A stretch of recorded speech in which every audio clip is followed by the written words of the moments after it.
Hello Year 10 and 11, this is your analysis of the poem My Last Duchess by Robert Browning in preparation for your AQA English Literature Poetry exam. So the poet. The poet is Robert Browning. He was born in 1812 in London and he died in 1889 in Venice. The poem, My Last Duchess, is not the perspective of Robert Browning. In fact, he has created a fictional character, the controlling, and in some cases the insane Duke. If we look at ideas and themes, obviously the main ideas within the poem are gender and power. When we're talking about gender, obviously we're talking about inequality, really, aren't we? So if we think about when the poem was written, which was the 1800s, the Victorian era, women, when they were married, became the legal property of their husband. Now, we know that from the title of the poem anyway, because it says My Last Duchess, as if she is the property of the Duke. Women could not testify in court. Women could not vote. Many people also believed that women were incapable of rational thoughts. Inequality as well meant that a lot of female writers published books anonymously. So, for instance, Jane Austen. So, in the poem, you have a massive difference between the equality of men and women. So obviously one of our massive ideas is attitudes to women. Could it be that Robert Browning is using the poem to express his opinions about women and his attitudes towards women? That is very possible. You could also argue that the poem is criticising Victorian society and its treatment of women and its suppression of women and women's rights. First of all, we need to understand the meaning of the poem. If you've seen the poem in front of you in your AQA anthology, or if you've been on the internet, it is a very long poem. It's one massive stanza. So what we'll do is we'll go bit by bit, looking at different sections, what they mean, and then obviously we'll look at structure and language after that. So the first few lines, that's My Last Duchess painted on the wall, looking as if she were alive. I call that piece of wonder now. Fra Pandolf's hands worked busily a day, and there she stands. So obviously the first few lines there, he's presenting this painting to somebody, saying that that's my Duchess. He explores how realistic the painting is and explains that somebody has been working hard on it all day. Then we move to the question, will it please you sit and look at her? The next few lines after the question, when we mention Fra Pandolf by design, for never read strangers like you, that pictured countenance, the depth and passion of its in his glance, but to myself they turned, since none puts by the curtain I have drawn for you. So everybody that looks at the painting wants to know why his wife has that expression on her face. The bit in the brackets, since none puts by the curtain I have drawn for you, we will come back to later. As we carry on, and you turn to ask, though, sir, 'twas not her husband's presence only called that spot of joy into the Duchess's cheek. Perhaps Fra Pandolf chanced to see her mantle lapse over my lady's wrist too much, or pain must never hope to reproduce the faint half flush that dies along her throat. Such stuff was courtesy. So basically what he's saying here is that the expression on her face didn't just come from him, didn't just come from the husband, and then he suggests other ways in which she's got that expression on her face. So he like quotes the artist, her mantle laps over my lady's wrist too much, or paint must never hope to reproduce the faint half flush that dies along her throat, as if he's been flirting with that, flirtatious and complimenting her. So, she's blushing, if you like. If we carry on, too easily impressed, she liked whatever she looked on, and her looks went everywhere. Search was all one, my favour at her breast, the dropping of the daylight in the west. That's straightforward there.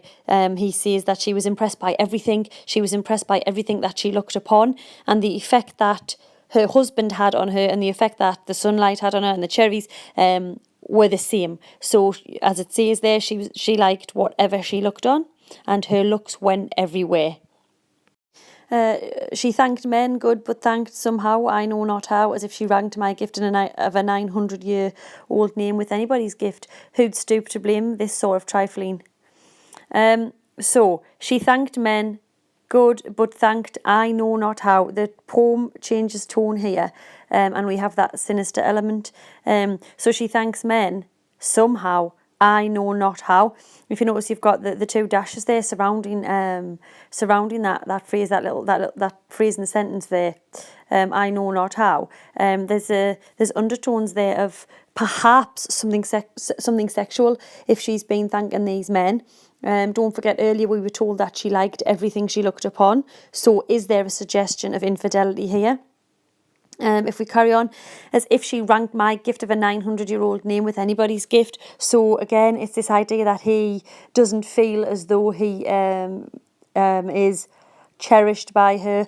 And then he says, who'd stoop to blame this sort of trifling? So he's saying like you'll never stoop down to her level, if you like, in that rhetorical question. And when we're talking about him not wanting to stoop, it does say there, I choose never to stoop. Whenever I passed her, but who passed without much the same smile. Again, she smiles the same way at everybody. This grew. I gave commands, then all smiles stopped together. So obviously by this part of the poem, he's dissatisfied with her as his wife. He gives a few commands, and then obviously all smiles stopped, is telling us that she's killed. Will it please you rise, we'll meet the company below, then I repeat the count your master's known. Munificence is ample warrant that no just pretence of mine for dowry will be disallowed. So he says to the person he's addressing, will you stand up? If we go downstairs and meet the company, your boss, your master has got enough money, and he wants to marry the daughter. And then the end, near we'll go together down, sir, notice Neptune, though taming a seahorse, thought a rarity, which clouds of Innsbruck cast in bronze for me. Neptune is the Roman god of the sea, and he's taming a seahorse, and we're told that this statue is a rarity.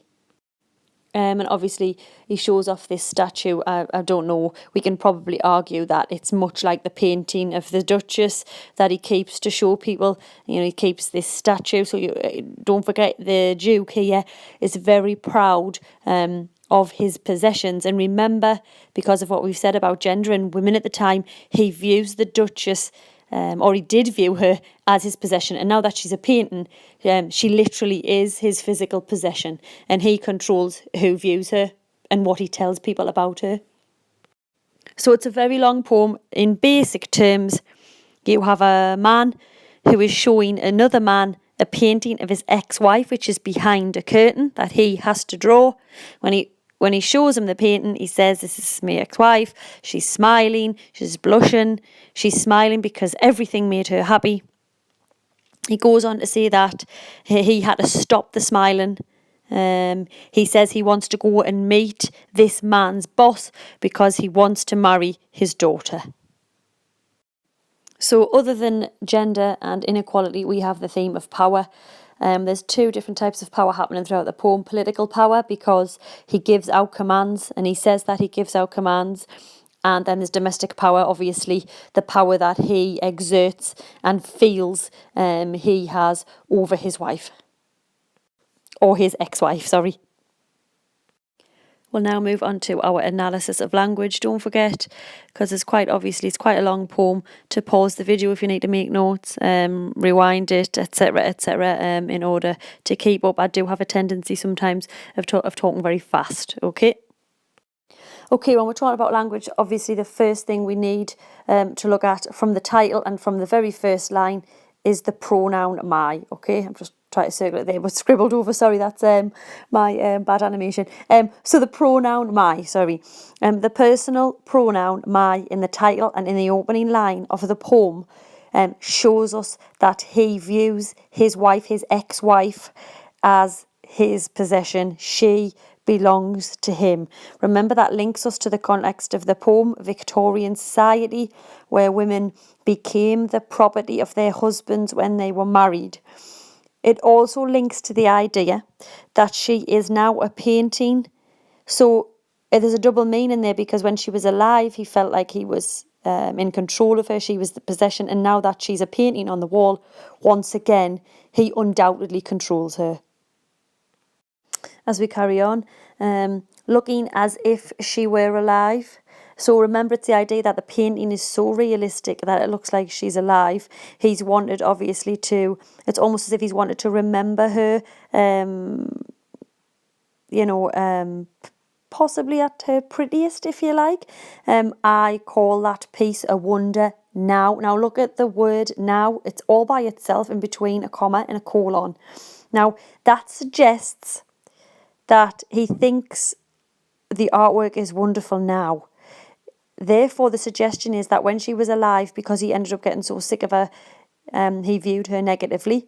Potentially, he viewed the painting negatively to start with. That might be why he has a curtain to hide it, because, at one point in his life, he's been disgusted by her. So now suggests that, well, I think it's wonderful now, but actually before I didn't think it was wonderful, and when she was alive, I actually didn't think she was wonderful.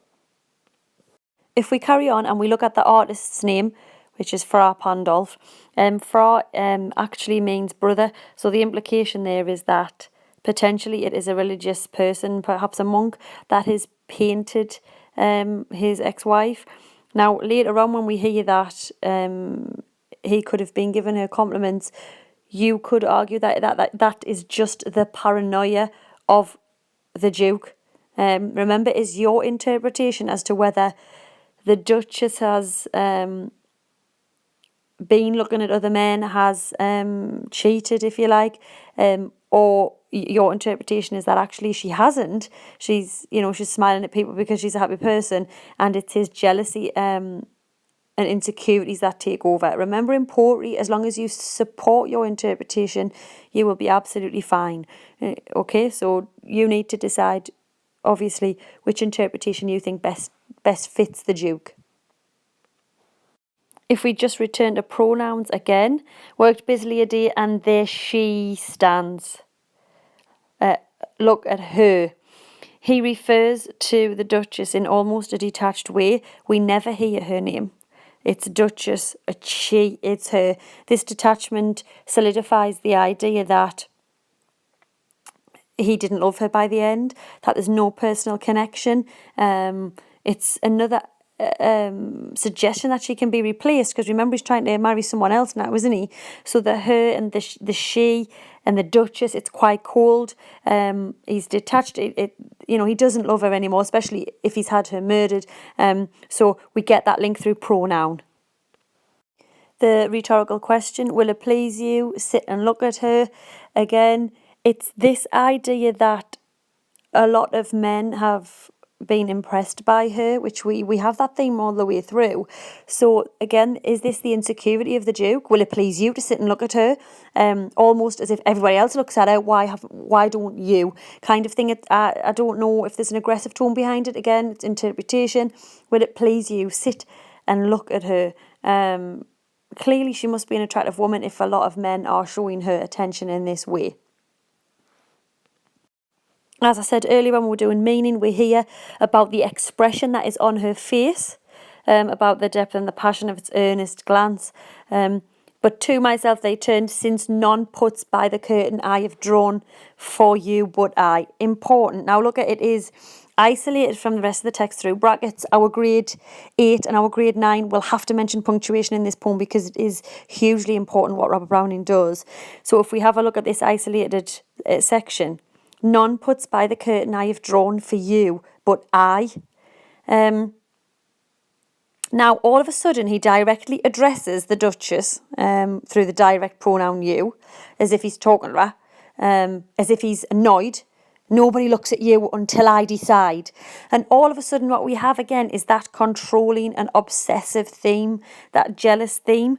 If you think about it when she was alive and then we compare it to the painting, you've got the idea that nobody looks at you unless I say so. Much like the painting, I draw the curtain and I decide who looks at you.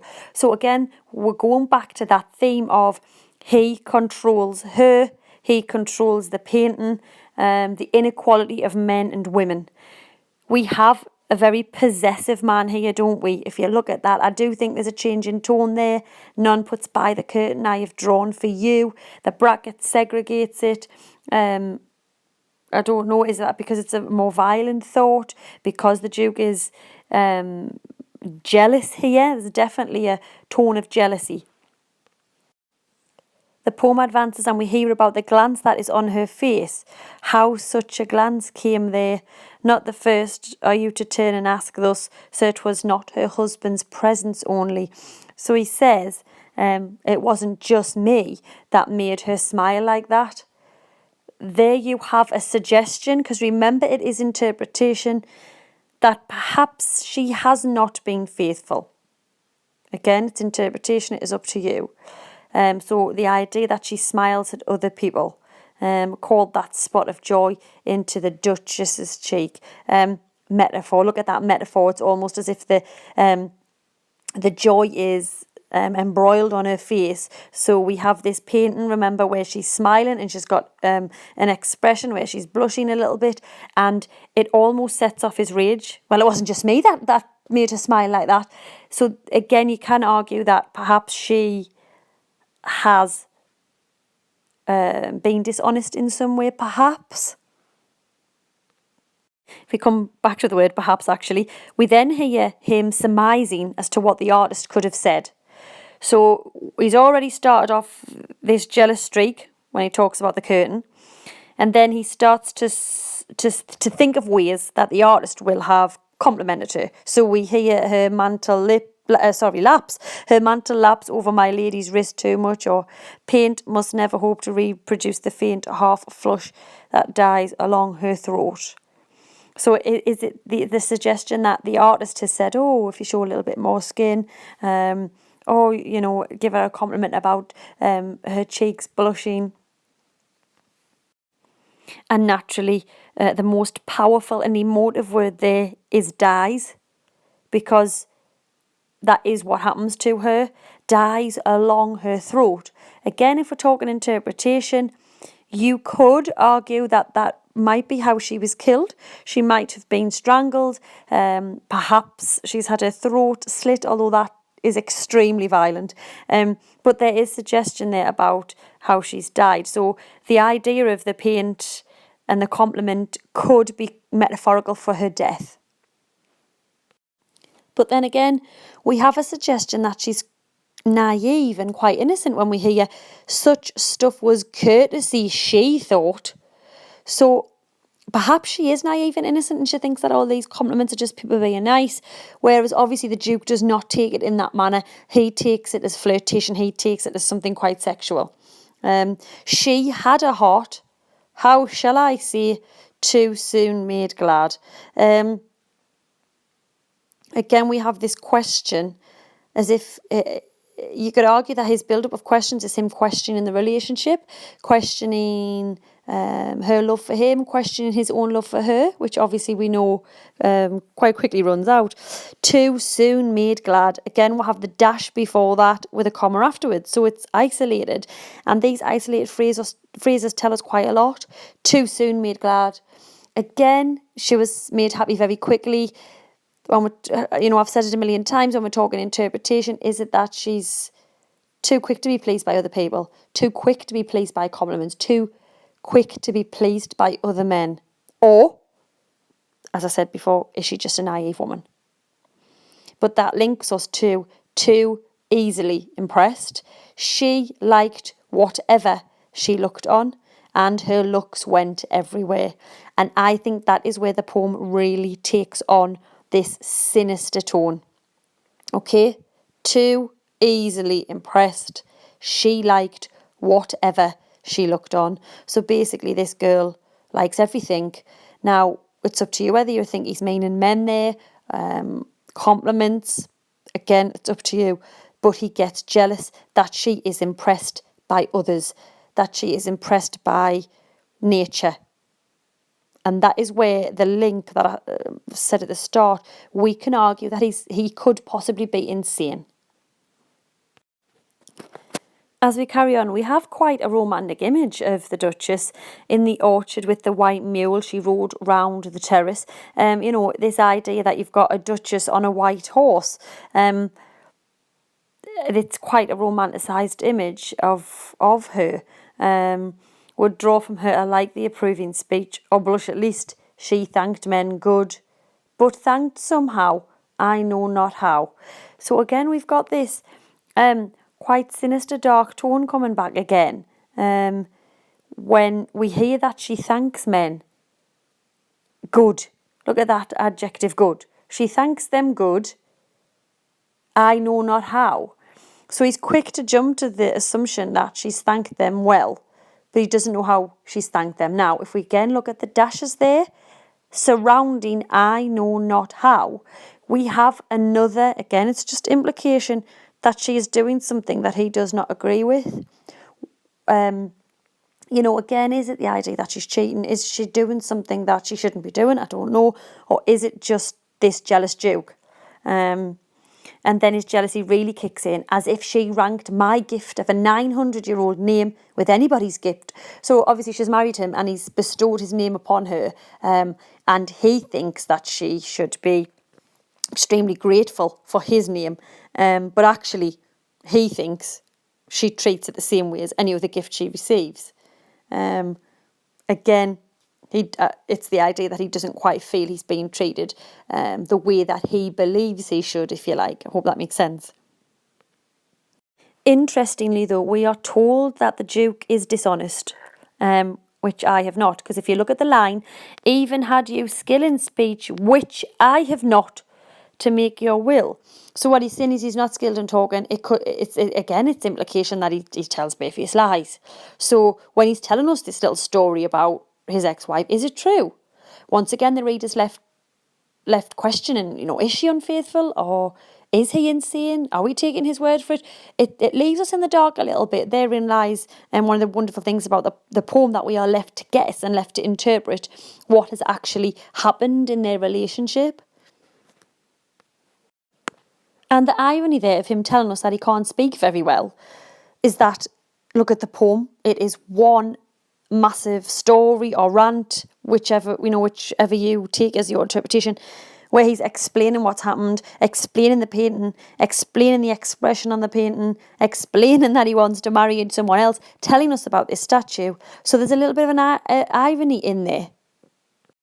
If we go back to one of my favourite language devices, because I've mentioned it so often, the pronoun, we have the pronoun I is used loads of times, okay? And we already had my last Duchess, there's my last Duchess on the wall, it's in the title, and then we have I all the way through the poem, literally all the way through. So again, when we're talking about the character of the Duke, he is self-obsessed. Everything is about him. Everything is about how he is affected. Everything is about his actions. He asks questions, but actually, if you look at the questions, they are commands. So the question earlier that we mentioned about looking at the painting is a command. The question of, will it please you, rise, isn't really a question, is it? He's commanding the person he's talking to rise. So we have this self-obsessed Duke who's jealous. He's obsessive over his ex-wife, obsessive over possessions, if you like, and very dominating and powerful. If we go to I choose never to stoop.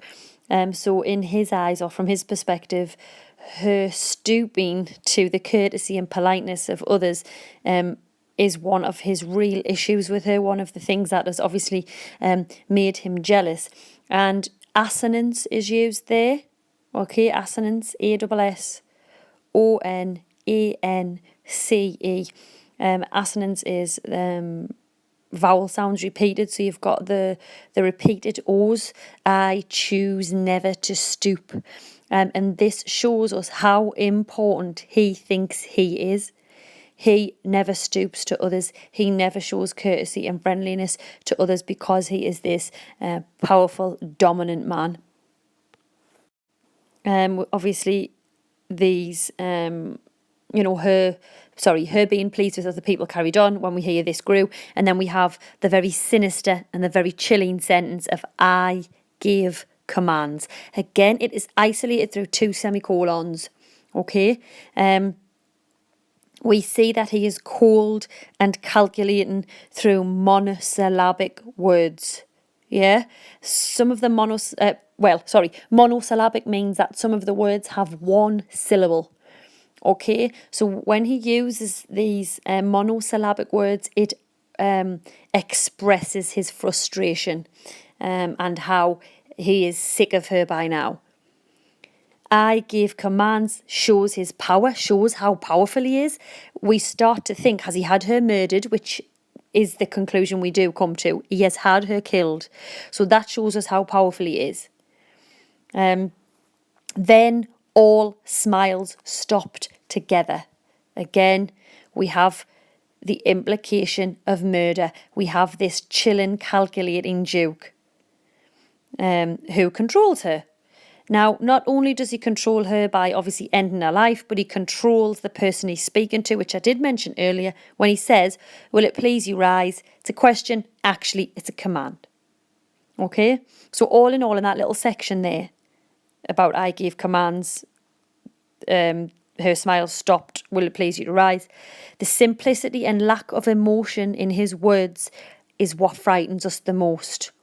So, earlier when I said he is detached, she, the Duchess, that is the chilling part of the poem. He shows no emotion.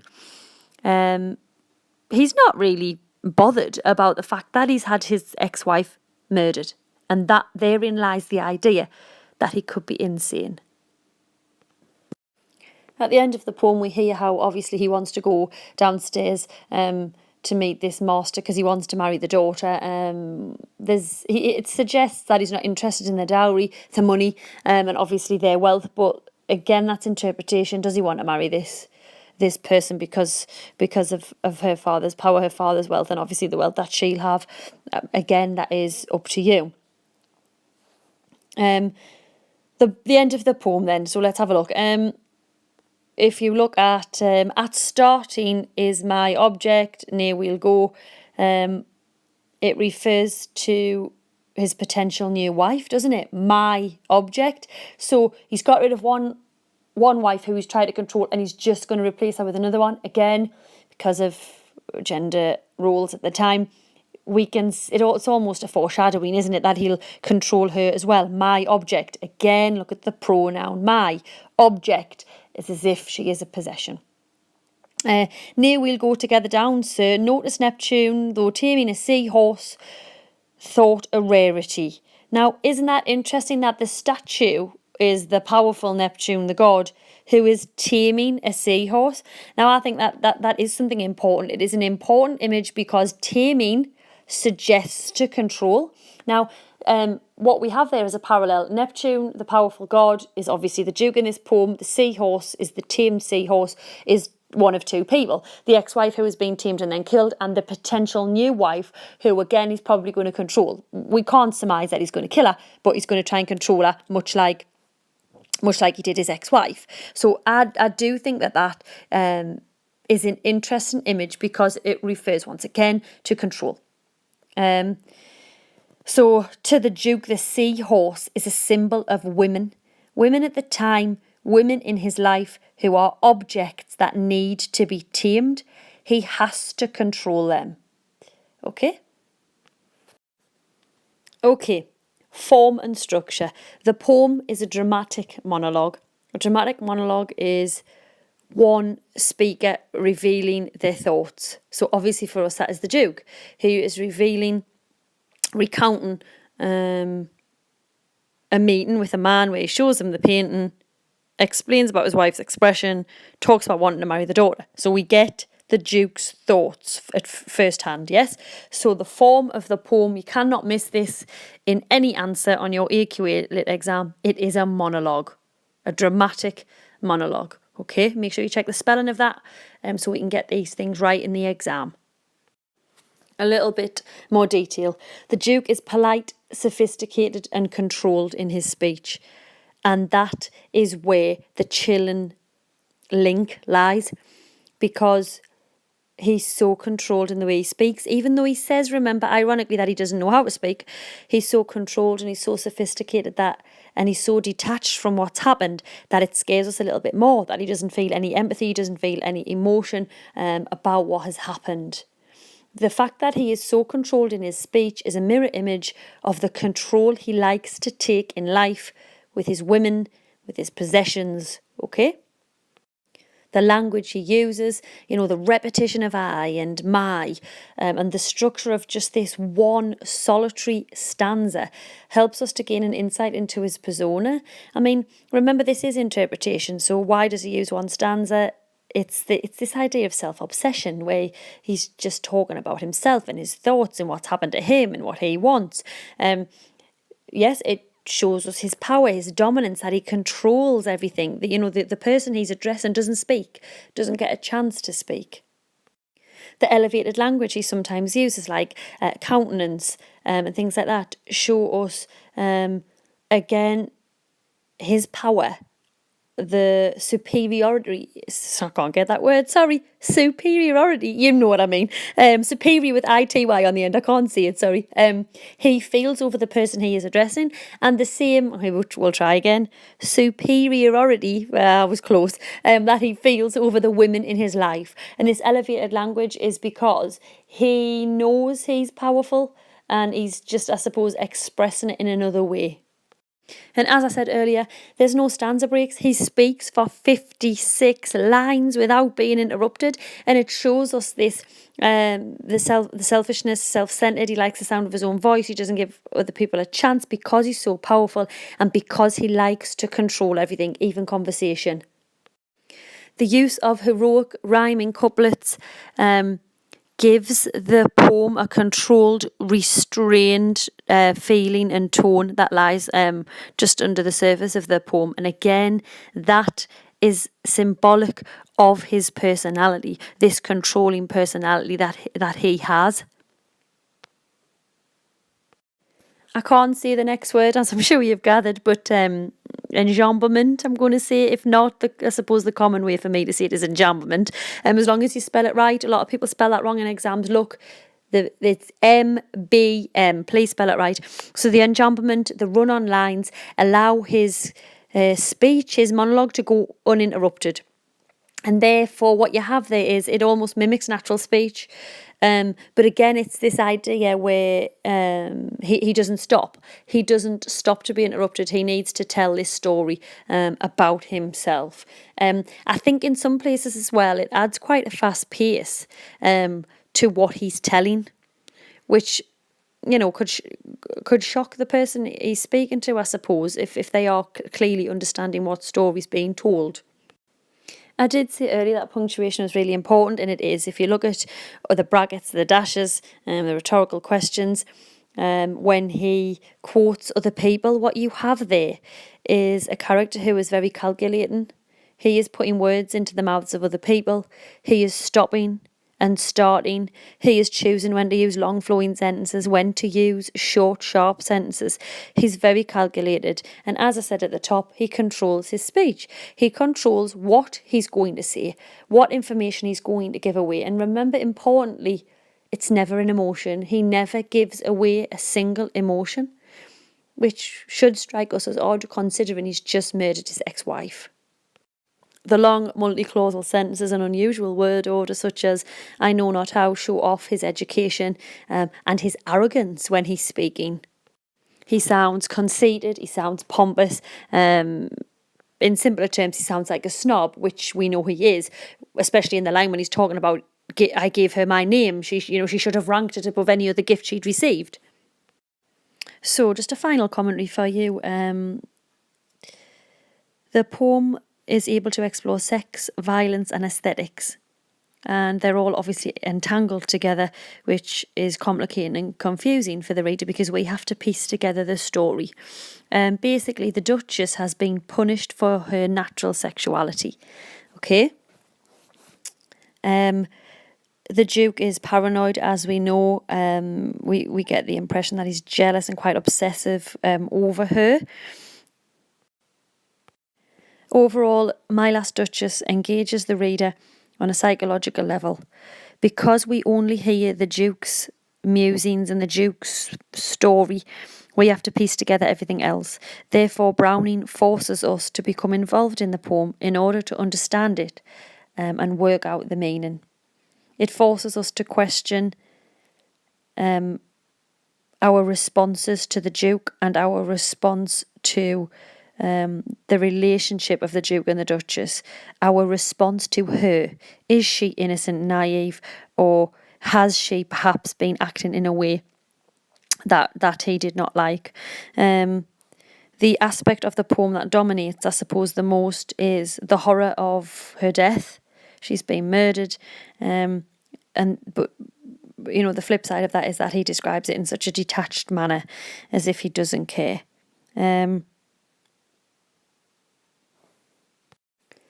Overall, I hope this has been useful. Don't forget, stop it, go back, make notes as you go.